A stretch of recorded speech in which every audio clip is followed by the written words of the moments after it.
All right, today's day 0. Uh-huh. Why are we doing this, Byron? That's a good question. Yes. Why are we doing this, Joe? Well, today I went to you and I said, hey, look, there's not enough work going on at the office. Uh-huh. And maybe you should, if it's okay with you,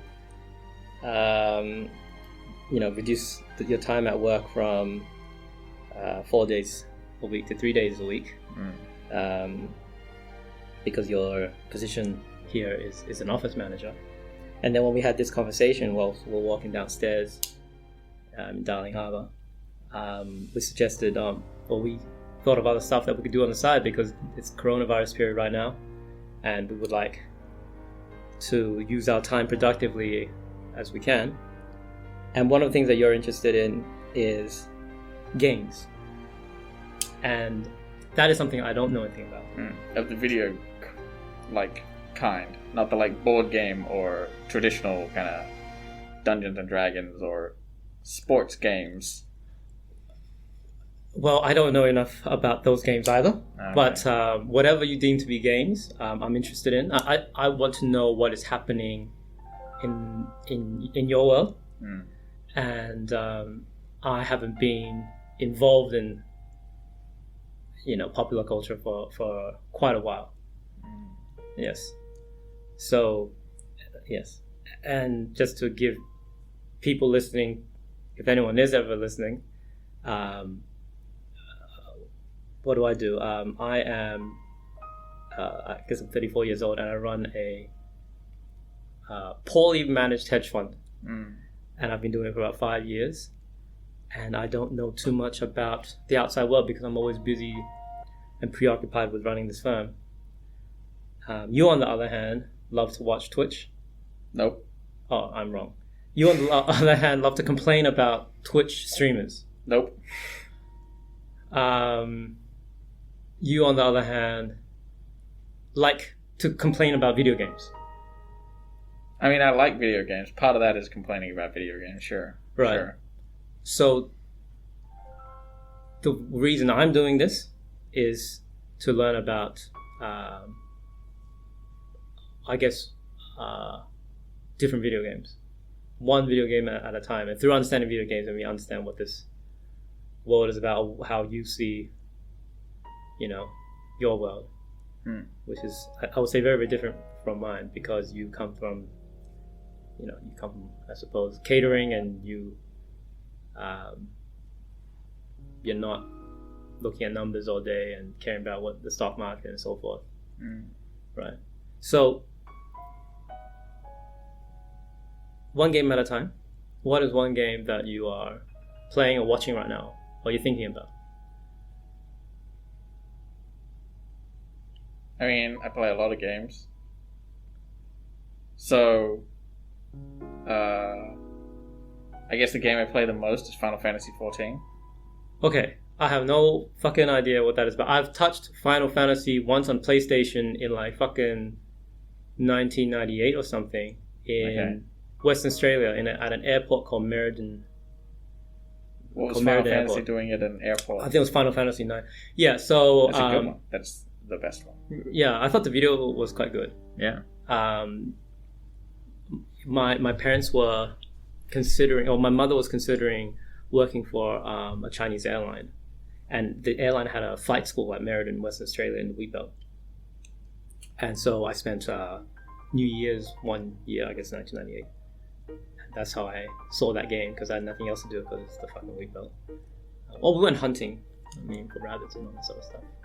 Yeah. Okay. Tell me about Final Fantasy. Do you like it or do you not like it? 14 or 9? 14. Okay, 14. Yeah, I like it. Yes. It's very different from what you would have played. How is it different? Well, what you would have seen, rather, was a single-player, story-focused Japanese role-playing game. Yes. Yeah. So Final Fantasy XIV is an online, massively multiplayer online role-playing game. Right. So a lot of people from all over the world is on one server fucking each other up.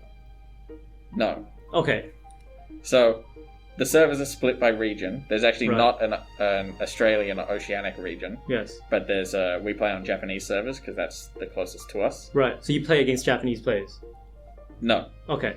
because we don't play really against anyone. It's there's two kinds of games effectively. Okay. One of them is called PvE, and one of them is PvP. And all games fall under these two categories. PvE and PvP. I'm writing this down because that's the type of dude I am. PvP means person versus person. Player versus player. Touche. Yes. PvE is? Player versus environment. Oh, right. Okay. So it's anything that isn't other players, basically. Right. So if you've heard of something like Oregon Trail, No. which is just like old like adventure game effectively, where you have to just make choices. Right. Where it's just like this is like, DOS kind of era game.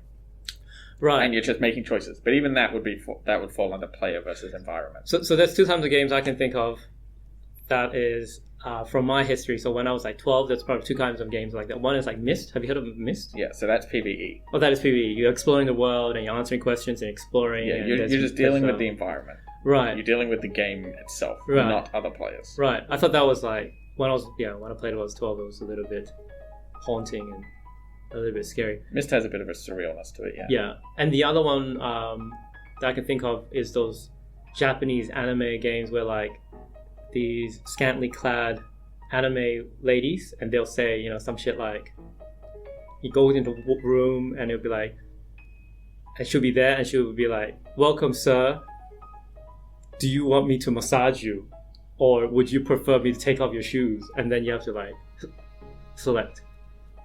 I have no idea what kind of game that is. I mean, they existed. Okay, if this is like a PC 98 game, then I kind of maybe know what that is. Yeah. So is it more like Myst, this Final Fantasy, or is it more like scantily clad / It's something of a both.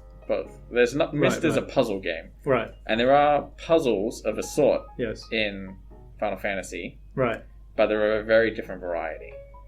There's no like you need to figure out a puzzle in Final Fantasy, right? You have fights that you do, and it's all cooperative. You have 7 other players with you in a fight. Yes. And you have to organize. But you're not fighting each other. You're organized on one. Okay, you're fighting like a monster. Right. And a puzzle would be you have to figure out how this monster attacks. It'll have patterns. Right. And you need to coordinate where to move to deal with patterns. Right. So some of it might be we need to spread out, and then we need to come in together. Right. And then we need player 1 and player 3 to go to the north and to the east to bait a certain attack away from the rest of the group. Right. Something like that. So it's a puzzle in that. Yes. So the appeal of the game is one is you work as a team and you have to solve this puzzle. And the other appeal is that it's also slightly anime-ish, scantily clad. So there is a scantily cladness to it. Right. But it's basically opt-in via players. Like there's plenty of like skimpy clothes that you can wear. Right. And it has a system to allow you to go into battle wearing whatever you want. Right. And there are a whole like there was a. And when you play, are you one of those characters that are scantily clad? Sometimes I play a female character, what they call a femro, which is a big giant, like 7-foot tall green woman. Right. That is like sexually appealing or sexually unappealing? I think most people think sexually unappealing. Okay. But you... Me being the pervert that I am, I'm like, 7-foot tall green woman. Looks like she should crush me with her biceps. Sure. I understand. But I typically don't dress super scantily clad. No. Right. And is there like a team leader that organizes these missions and attacks, or do you guys all... You can do it with random people, but it can often be hard because you need... If people know what to do, then it's easy. You can just assign people numbers. Yes. You say like... when you jump into the arena with people, right? You can say D1 through D4, yes, or H1, H2, or ST or MT, and that basically numbers in the fight for all of the players to, and then somebody will put a macro up. What is a macro? It's basically just a pre-messaged, pre-planned out message of text that they'll put up. It's usually all in Japanese because we're on the Japanese servers. But you can usually make sense of it in English. Right. And it'll tell you your positions and what you should do during each attack and where to go to do the mechanics correctly. And so it's like a dance routine. Yes, they're often called dances. Oh, right, okay. And if people follow the script correctly, they can defeat the monster. Yes, well, that's when it comes down to, like, there's two kinds of fights. One is you just need to figure it out, and once you've figured it out, it's fine. Right. And the other kind is figuring it out is very easy, and executing it is very complicated. Which is called an execution fight. I feel like in my world of business it's exactly the same, in the sense that you get a bunch of people together, you create a sequence of moves, that's a plan, but that's not good enough, because that's just theory, and then you have to put in practice. And well, as you know, if we don't execute well, then who gives a shit about the plan? Okay, can I ask, so do you play with the same players, or are they just like randomly assigned to you? Generally, I just play with random people. Right. The level of content I do is like generally on Japanese servers. It's the level of content I do. The players on Japan, I'm going to say, are better than in the US and in Europe. They're not necessarily better. Yeah. But the US and Europe can't work on that system where they just post the macros in text and then go. They have a party finder where they have to like create the group in advance and then advertise what strategy they're going to use in the fight, right, and then get people to join that group. Right. Whereas in the Japanese service, you just press a button and it will automatically queue you and throw you together. Right. And then you just organize it on the fly when you're in there. Okay.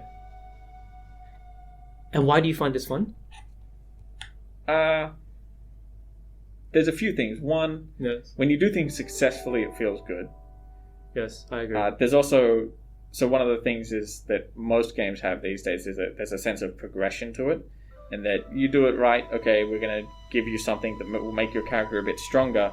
And now you can do that better, or you can do something else now because you're a bit stronger. You can level up. Yeah, not necessarily level up, but get better gear, basically, to do better content. How many hours would you say you've played this game then? A lot. Probably about 2,000. Holy fuck. Probably a lot more than that, though. Because at a certain point, I lost my account when I swapped versions. I lost probably a bit of hours. For an MMO, the kind of game that this is, a lot of the time people... Like, when people play games like this, or like World of Warcraft, they really don't play other games. They just play this game. Okay, so you just spent 2,000 hours on this game. Do you spend any more money other than... There's a monthly fee. Okay, so it's not like you buy a game and you play 2,000 hours. It's like you fucking every month you got to pay a fee to continue playing the game. Because it's an online game, they basically say to cover the cost of the servers, right, and to cover the cost of... They deliver new content pretty regularly to keep it fresh. These games live or die on their ability to keep delivering content. Right. So you're effectively paying for you have to buy the game, and then you have to buy an expansion every 2 years, and then you pay $20 a month to keep playing. So it's $20 a month plus some whatever expansion. Yes. So it's essentially, let's just say $300 a year to play this game. Sure. Yeah, which is equivalent maybe 10 films, right? If each film, cinema films, right? Yeah, cost to time wise though, it's significantly better.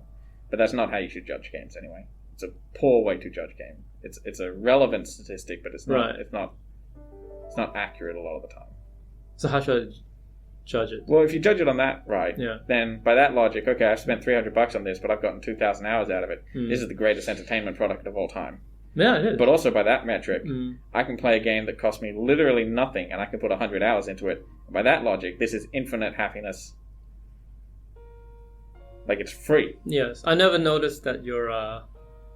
For anyone that's listening, this is the first time that Byron demonstrated he has any math ability to divide.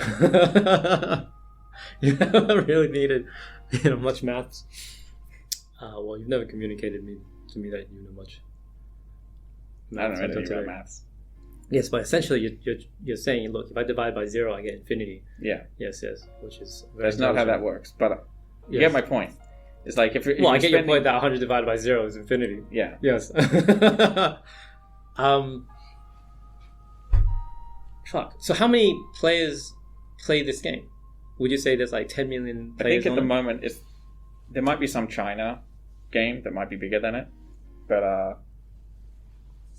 they don't publish exact statistics. But it's had a recent boom in popularity. Because 1 million players will be $300 million a year for this franchise. Yeah, it's definitely more than 1 million. It probably there's been an ongoing issue for the last couple of months because the population has exploded so much that it's needed to I actually got expand server capacities. I actually have to respond to Abe. We can pause it here, or we can just stop it here.